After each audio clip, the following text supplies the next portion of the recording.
Does Disney hate men? Kinda seems like it.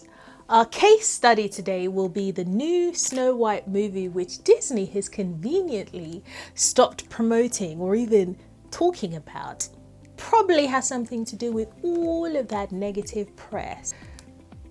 Rachel Zegler is the star of this live adaptation of the Snow White movie, and in this version of Snow White, she is on a quest to seek freedom from the love of a man while trying to find her power, her strength, and whatever other bullshit Disney churns out in a quest to empower women. Now, I personally do not feel empowered by this sort of story, but perhaps I am not the target audience. Apparently, when you love a man or are rescued by a man as a woman, it renders you powerless. To love and be loved is a weakness. To love is weak, and women must run. We must flee. We must save ourselves from the evil patriarchy that is trying to love us into submission. How dare a man care to love a woman enough to want to be there for her in her time of need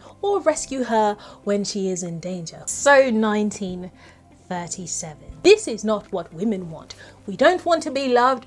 We don't want to be saved. We want to be independent and free from men because men are evil, useless, and we don't need them, according to Disney. Please don't get me wrong. I am all for female empowerment. Women should be taught to know how strong they are and to learn to hone their strengths. They should be taught that they don't always need to rely on a man to achieve anything in this life or to progress or to move forward. I, however, do not believe that you have to belittle men to empower women, and this seems to be the theme for Disney with this movie and just in general with everything that they seem to be doing, is that in order to empower women we need to belittle men, because that is the only way that women can be strong, is when men are weak. Women can be strong and incredibly useful and independent in a society without it meaning that men are useless. And it doesn't matter if that's in a fairy tale or if that's in reality, especially because these fairy tales now seem to want to reflect our reality. And the reality is that men are not useless and women are not all powerful and all knowing and all wonderful. We are just different human beings with different life experiences. So we've gone from one extreme where damsels are always in distress and always incapable of helping themselves without the prince at the ready to save them, to completely eliminating or rendering the men in these stories as useless, idiotic, and are only there at the beck and call of the woman as and when she deems them worthy to help or do anything.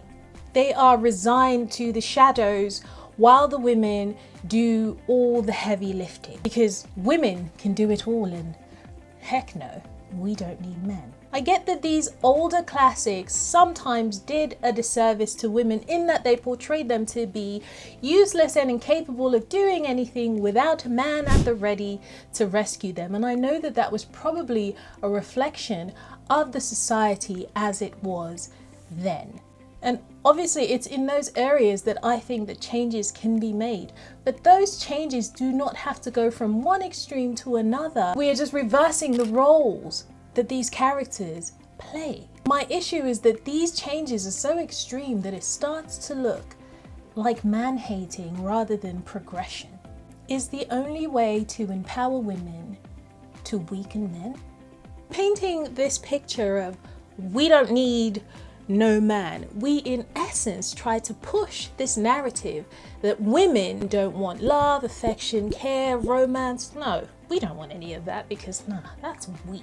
Completely reinforcing this idea that any woman that chooses or wants to be loved by a man is something to be disgusted by. What is wrong with being loved and loving in return? What is wrong with a man falling in love with a woman and wanting to do for her? What is wrong with a woman loving a man and being accepting of the things that he wants to do for her, not because he considers her weak, but because he loves her and he values her and he has the power to help and he wants to? What's wrong with that? Can't they just create more depth for these characters so that it doesn't seem like their love just popped out of nowhere? Why can't we just do that? Why does Prince Charming have to be someone we suddenly regard with contempt? Why are we shitting on love and calling it progression? Yes, times have changed and the ways that stories are told should change too. But must we always retell stories that were once told with the beauty of love and excitement and romance and turn them into bitter, men-hating diatribes? Is love and being loved something that women no longer want? I love love. I love the idea of love. I love romance. I love watching Disney cartoons as they used to be. I loved enjoying a prince and a princess falling in love and the idea that they lived happily ever after, because this is fiction. We live in the real world, and sometimes when we go to watch a movie or a cartoon or whatever, we just want to escape. We don't always have to connect every single thing to the real world. And even if we are doing that, can we leave a little bit of romance and fantasy and all the beauty of escapism? Can we just leave a little bit of that? Yes, as women, we are very capable of doing great things, but the love of a good man does not diminish that. Not at all. I dare say it enhances what we are already capable of doing. Please, Disney, allow us some escape. Not all men are bad. Not all women are good. Can we just live in a society where we watch movies where men and women complement each other the way that we should in reality? That is all I have to say about that.